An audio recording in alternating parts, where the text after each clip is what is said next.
கிறிஸ்துக்குள் பிரியமானவர்களே, ஆண்டவராய் இயேசு கிறிஸ்துவின் நாமத்தில் உங்களை வாழ்த்துகிறேன். தேவ கிருபையும் இரக்கமும் சமாதானம் உங்களுக்கு உண்டாவதாக. இந்த நாளிலும் நம்முடைய தியானத்திற்காக ரோமருக்கு எழுதின நிருபம் 12ஆம் அதிகாரம் முதல் வசனத்தை வாசிக்கிறேன்.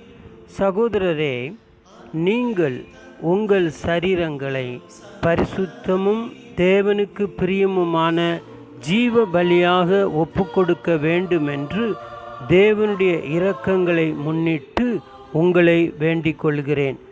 இதுவே நீங்கள் செய்யத்தக்க புத்தியுள்ள ஆராதனை. தேவனுக்கு பிரியமான ஜீவ பலி என்றால் என்ன? அப்போஸ்தலனாகிய பவுல் இங்கே என்ன சொல்லுகிறார்? பழைய ஏற்பாட்டில் இப்படிப்பட்ட ஒரு பலியை குறித்து லேவியர் ஆகமத்தின் புத்தகத்தில் நாம் ஏதும் காணவில்லையே. ஆண்டவருக்கென்று அவருடைய ஊழியத்திற்கென்று கிறிஸ்துவின் நிமித்தம் ஜீவனை கொடுக்கும்போது இரத்த சாட்சி என்று தான் வேதம் அழைக்கிறது. ஆனால் இங்கு அப்போஸ்தலனாகிய பவுல் அப்படியானால் ஜீவ பலி என்று எதை குறித்து சொல்லுகிறார்? 1 தெசலோனிக்கேயர் 4ஆம் அதிகாரம் 3ஆம் வசனத்தில் நீங்கள் பரிசுத்தமுள்ளவர்களாக வேண்டும் என்பதே தேவனுடைய சித்தமாயிருக்கிறது. 1 தெசலோனிக்கேயர் 4ஆம் அதிகாரம் 7-8 வசனங்களில் தேவன் நம்மை அசுத்தத்திற்கு அல்ல பரிசுத்தத்திற்கே அழைத்திருக்கிறார். ஆகையால் அசட்டை பண்ணுகிறவன் மனுஷரை அல்ல, தேவனுடைய பரிசுத்த ஆவி நமக்கு தந்தருளின தேவனையே அசட்டை பண்ணுகிறான் என்று சொல்லியிருக்கிறது. 1 யோவான் 3ஆம் அதிகாரம் 3ஆம் வசனத்தில் அவர் மேல் இப்படிப்பட்ட நம்பிக்கை வைத்திருக்கிறவன் எவனும் அவர் சுத்தமுள்ளவராயிருக்கிறது போல தன்னையும் சுத்திகரித்து கொள்ளுகிறான்.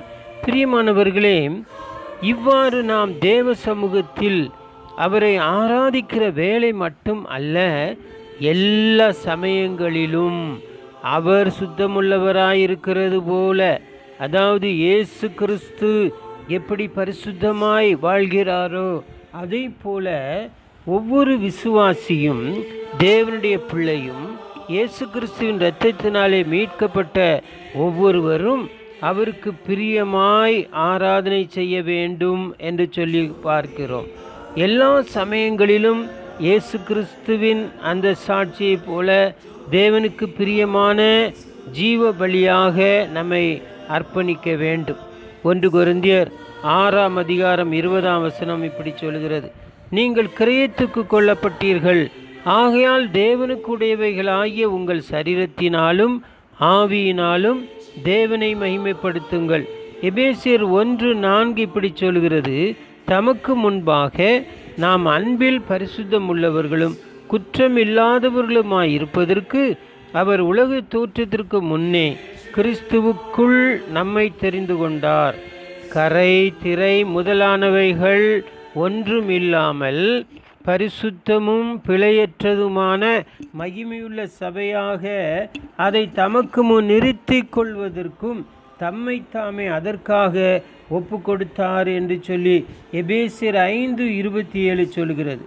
முன்னே அந்நியரும் துர்க்கிரியைகளினாலே மனதிலே சத்துருக்களாயும் இருந்த உங்களையும் பரிசுத்தராகவும் குற்றமற்றவர்களாகவும் கண்டிக்கப்படாதவர்களாகவும் தமக்கு முன் நிறுத்தும்படியாக அவருடைய மரணத்தினாலே இப்பொழுது ஒப்புரவாக்கினார். இவ்விதமாக தான் நம்மை ஆண்டவருக்கென்று அர்ப்பணிக்க வேண்டும். இதுவே தேவனுக்கு பிரியமான ஜீவபலி. ஆனால் இன்றைய காலகட்டங்களிலே ஆராதனை என்ற பெயரில் சத்தமிடுகிற உயிரில்லாத வாத்தியங்களை, இசையினால் உண்டாகும் இரைச்சலை, ஆடல்களையும் ஆர்ப்பாட்டங்களையும் ஒருவிதமான பரவச நிலைகளை சரீர உணர்ச்சியை தூண்டி ஆராதிக்கிற நிலைமையை தான் இன்று சபைகளிலே காண்கிறோம். இது புத்தியுள்ள ஆராதனையும் அல்ல, தேவனுக்கு பிரியமான ஜீவ பலியும் அல்ல. ஆண்டவருடைய நாமத்தை மகிமைப்படுத்தும்படியாக நம்முடைய சரீரத்தை தேவனுக்கு பரிசுத்தமாக ஒப்பு கொடுத்து சிந்தனையிலும் பார்வையிலும் பேச்சிலும் நடக்கையிலும் கிரியைகள் அனைத்திலும் தேவன் விரும்புகிற பரிசுத்தம் அதுவே தேவனுடைய சித்தம் என்று சொல்லப்பட்டிருக்கிறபடியினால் நம்மை அப்படிப்பட்ட கிருபையுள்ள தேவனுடைய கரங்களிலே நாம் ஒப்படைத்து பரிசுத்தமாய் ஆண்டவரை ஆராதிப்போம். இதுவே தேவனுக்கு பிரியமான ஜீவ பலியாகும்.